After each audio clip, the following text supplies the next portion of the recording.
Hey there, welcome to my channel Code Canvas.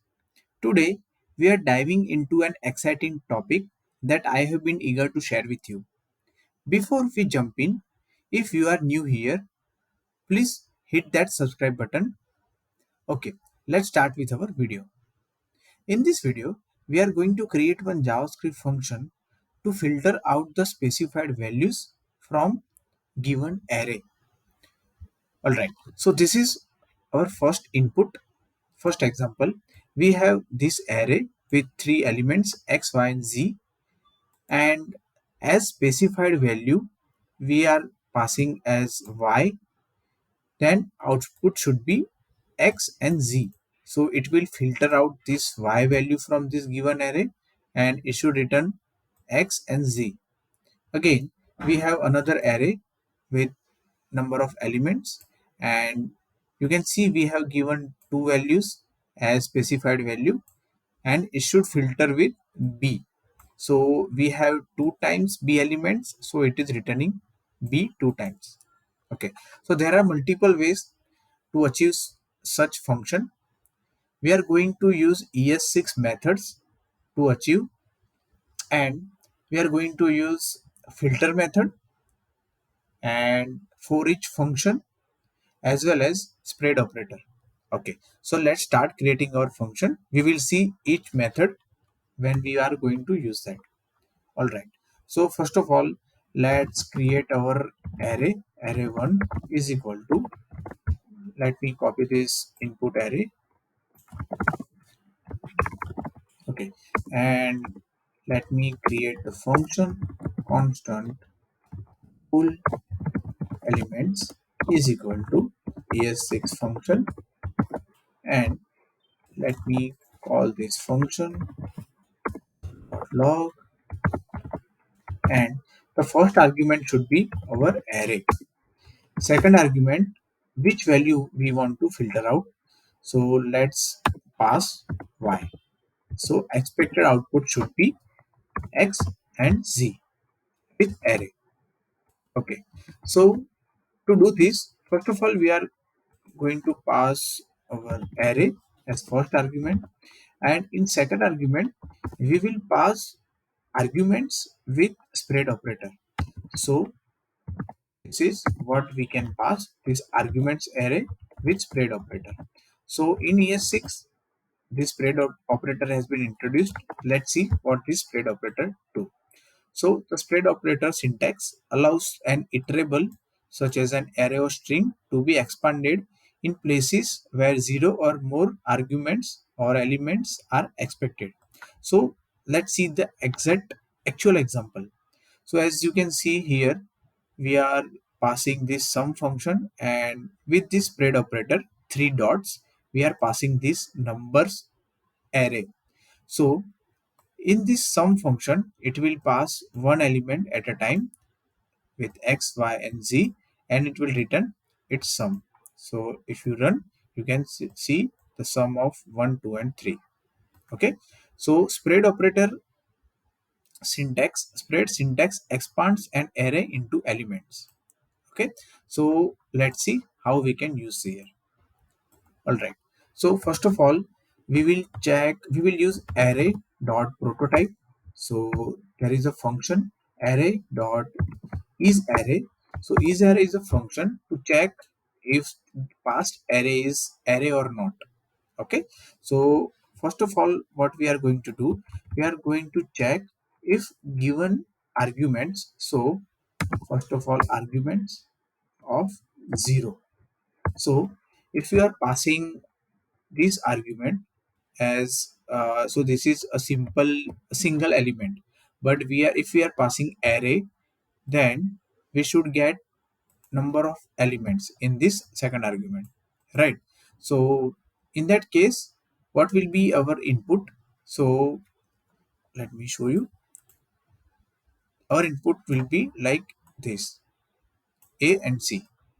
Okay, so what we are going to do, if array dot is array argument 0, that is the first argument which we have passed, is array, then we will return arguments of 0, else we will pass arguments variable. So if it is a single element, then it will return that single element. Let me add this variable. Let's give it a name temp. Okay, so let me log this and see what it is returning.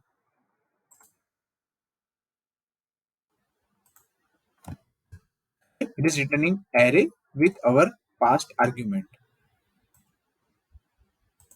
Okay, so if we have passed, like here you can say, if we have passed x and y, for example, then it will return y, because let me log this arguments of 0. So argument, when you pass this x and y, what will be the argument variable? It will be x and y. Let's see. Okay, it should be array, not in bracket. It should be array.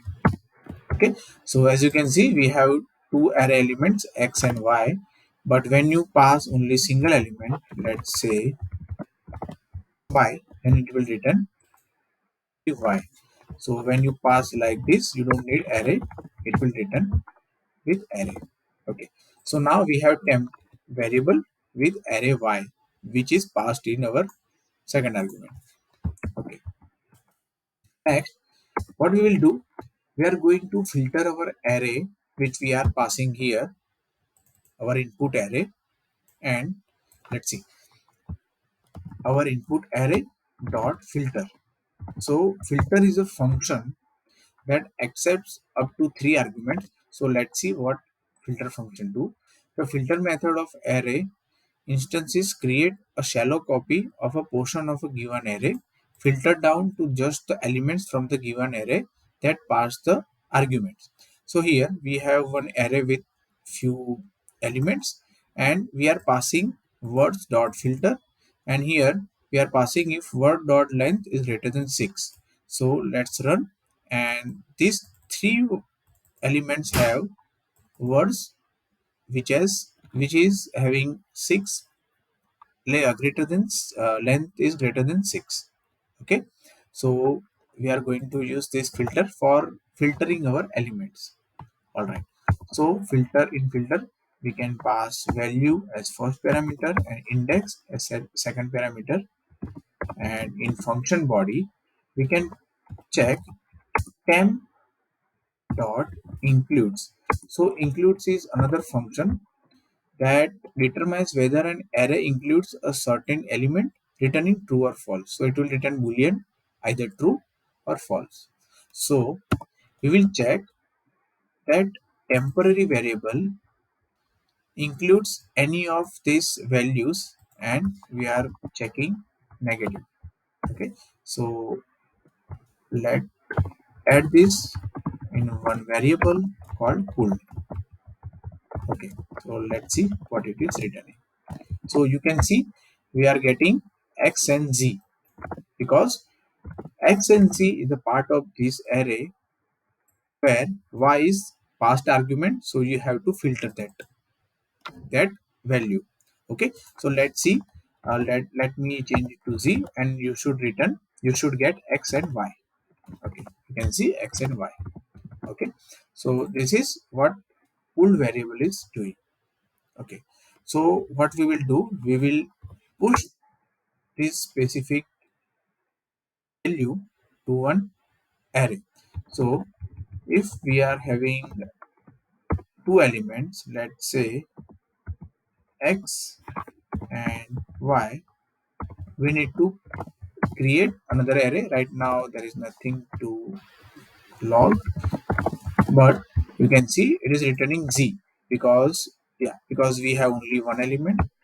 So let me add another called a, and it will return z and a. Okay, so we need to push this specific pooled value into one array. So to do so, what we'll do, pool dot for each. So we are going to use for each, that is a loop. Okay, for each, and in for each we can pass one value as v. So you can see this, it is again v, but the context of this v variable is limited to this filter function, and this for each is having another scope variable called v. So v array dot push, and we will push our value. Okay, so it will push this new value into pulled variable, and we can simply return pulled variable. Okay, so now let's see. What is it is saying? Array dot push, not a function. Pull dot for each is not a function. On line number 6, pull dot for each. Okay, that is not correct for each. We need to use this for each, that is es6 for each method. Okay. So this is es6 for each method, the array dot prototype dot for each. So you need to pass the array here. So for each method of array instances executes a provided function once for each array element. So whatever we pass in this particular for each, it will execute a function for this specific array. So now you can see this is returning all elements from this array A, B, and C. Okay. So now you can see we have passed X and Y, and we are getting Z and A. Okay. Now let's remove Y, and we should get X, no, Y, Z, and A. Okay. Okay. So this is what we are getting. Let me copy another input. So yeah, and when we pass A and C, for example A and C, then we should get 2 times B, because we have A which we filtered out, C which we filtered out, and we have 2 elements B, so it will return B 2 times. Okay, so using filter method is array function includes and for each, you can filter out elements, and there are multiple ways that you can achieve, but this is one of the easiest and shortest way I could find, so I try to share with you. Okay, thanks for watching, guys. If you enjoyed this video, don't forget to hit that like button, subscribe to my channel for more content, and hit the notification bell icon so you never miss an update. Also, leave a comment down below with your thoughts on this video. I will catch you in the next video. Bye.